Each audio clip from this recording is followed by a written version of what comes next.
What's up, everybody, and welcome to the Friday edition of Pelicans Daily, brought to you by FanArch. I'm your host, David Grubb, editor-in-chief of thebirdrights.com. The Pelicans were back in action on Thursday night, hosting the Orlando Magic. Of course, the Pelicans came into Thursday night's game having lost six straight to the Magic, so of course New Orleans was eager to break that losing skid. That did not happen. Instead, the Pelicans trailed by as many as 36 points before ultimately losing by 20, 113-93. Willie Green falls to 1-7 against the Magic in his career. It's just a stunning contrast to go from a total team effort in beating the Los Angeles Clippers to getting embarrassed on your home floor against a team like the Magic. Mind you, the Magic came in having lost six of their last seven games. They have one of the worst offenses in the NBA in both scoring and efficiency, and the 11th worst road record in the league. But against the Pelicans, that doesn't seem to matter. The Magic shot almost 52% from the floor. They've only shot 50% or better in 12 games this season. They've done it twice against the Pelicans. Orlando made 13 three-pointers and shot 39% from beyond the arc. The Magic have hit those marks in the same game only 9 times all season long. In the Pelicans' two losses to the Magic this season, they've lost by a combined 47 points.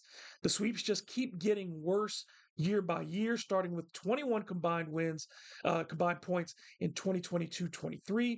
That grew to 24 combined points last season, and then exploded by almost double this season, up to 47. That's just staggering when you think about it. For Willie Green, that's the 33rd 20-point loss of his tenure as head coach. In case you've missed it, in the 4 seasons before he took over, the Pelicans had a total of 18 losses by 20 or more.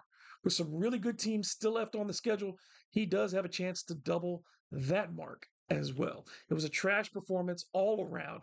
Nobody was notable. Flush this one and hope that the Pelicans can give a better effort on Saturday on the road against the San Antonio Spurs. The good news here is that the Spurs will be without Victor Wembanyama and De'Aaron Fox, both shut down for the season. The most intriguing matchup from this game had nothing to do with the players. It was all about Zion Williamson against the referees. And that seems to be a common thread as of late. Zion picked up a technical foul in this one at the end of the first quarter with the Pelicans already down by 7. He was clearly frustrated by the way the game was being called early on. And there was a point early in the second quarter where a foul was called. It wasn't on Zion, but he was so upset that he pulled himself from the game so he wouldn't pick up his second technical and earn an ejection. Zion finished with 6 free throws on the night, not a huge number of attempts, and below his season average, which hovers just around 7.8 per game. Now, free throw attempts are not a perfect indicator of how a game is called. I will give you that.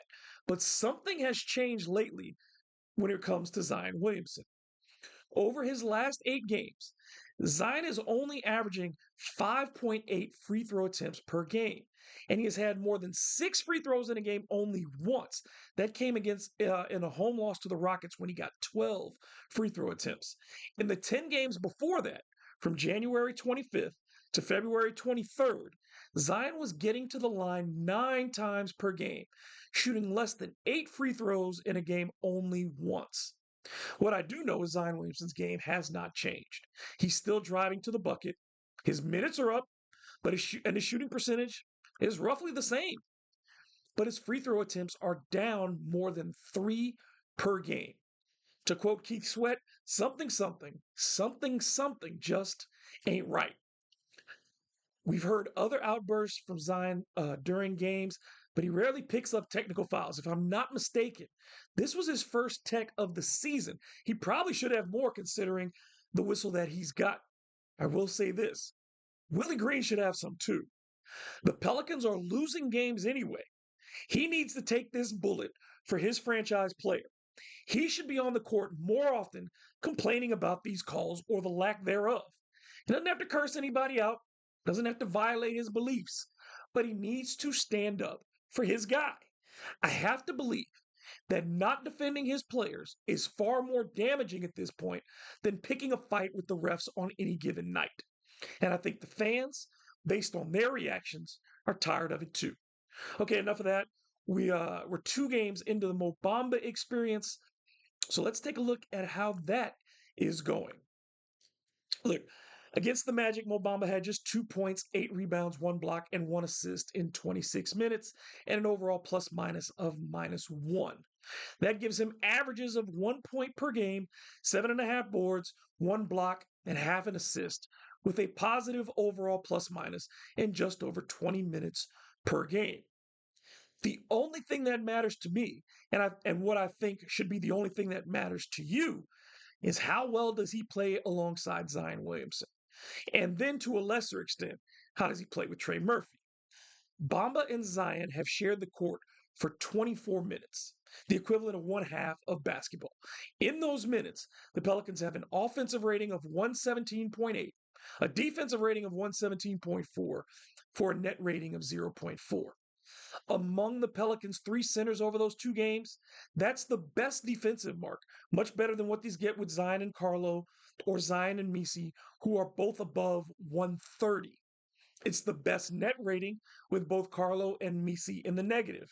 And offensively, Zion and Carlo are the best at 123, but even with Bamba, scoring only 1 bucket so far, he's still well ahead of Yves Misi, who checks in at 103.1. Bamba, Zion, and Trey have only shared the court for 5 minutes, so there isn't much value, I don't think, in trying to dig into those numbers. It's too early to render an overall verdict on the Mo Bamba experience, but what you can see is that Mo Bamba is a veteran, and that at the very least, he's not taking something off of the table when he gets into the game. That's not enough to say that the Pelicans should invest in him next season.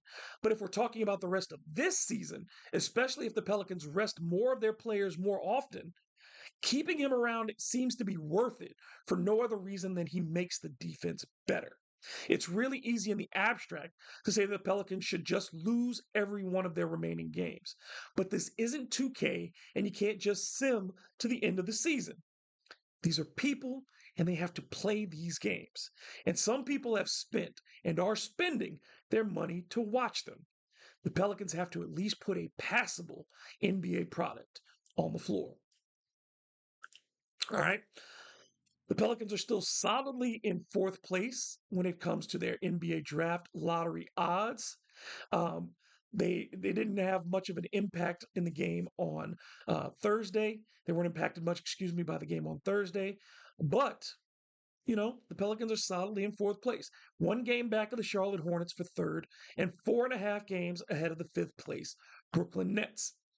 The basketball world held its collective breath on Thursday when Cooper Flagg injured his ankle in the first half of Duke's ACC quarterfinal win over Georgia Tech. He was in a wheelchair at one point, but he did return to the bench later in the game, though he did not play again. X-rays were negative, so that's good news for the young man who was expected to be the number one pick in the draft this year, though I doubt he plays the rest of the ACC tournament. I would imagine that he's going to be back on the court for the NCAA tournament. I know CBS hopes that's the case since Duke is going to have a number one seed, and the Blue Devils usually mean eyeballs on screen, which means revenue for CBS and whomever else their broadcast partners are. TNT, the other channels that it comes on. Dylan Harper, who I think it would be a great match for the Pelicans, and you can check previous episodes for me talking about him, may have already played his last college game. He and Ace Bailey lost to USC in the first round of the Big Ten tournament. Bailey is also considered a top 5 pick. They won't be going to the big dance. Another player to watch, Baylor guard VJ Edgecombe. He's also likely done as well after the Bears' loss in the Big 12 tournament quarterfinals. He did not play well, putting up just 11 points on 4 of 13 shooting to go along with 7 rebounds, 5 assists in a loss to Texas Tech. We'll break down Bailey and Edgecombe's games a bit more this weekend. That's going to be a wrap for this episode of Pelicans Daily. Thank you so much for tuning in. If you enjoyed the show, don't forget to comment, like, and subscribe, and let me know what you think about everything we're talking about here on the show. You can also follow me on social media at DM Grubb, as well as thebirdrights.com for more Pelicans coverage. Till next time, take care.